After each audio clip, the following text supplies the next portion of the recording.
Esquerra Republicana. Sí, jo amb el vostre permís em poso de peu perquè aquests seients són molt bonics, però no són especialment còmodes i ja no sé com posar-me.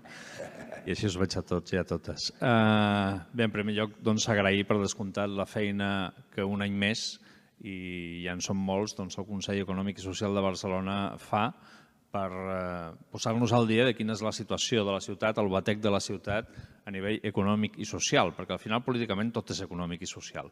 I per tant és molt important tenir les dades ben treballades i fins i tot les propostes de millora que es plantegen des del propi Consell.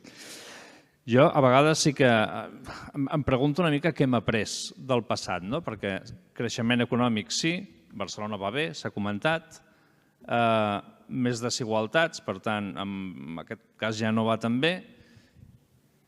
Sí que es constata que Barcelona és, afortunadament, segueix sent una ciutat d'oportunitats. La qüestió és d'oportunitats per aquí i fins on arriben aquestes oportunitats. On és el sostre de vidre que impedeix a molts barcelonins i barcelonines accedir a aquestes oportunitats.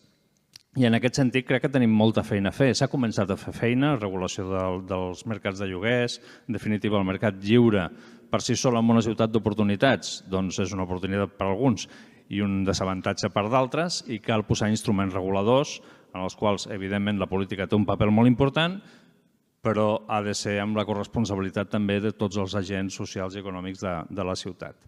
Jo ara recordo la pandèmia perquè és molt recent i recordo com l'atur va pujar molt en alguns districtes, Ciutat Vella va ser un 50% més, no tant en d'altres.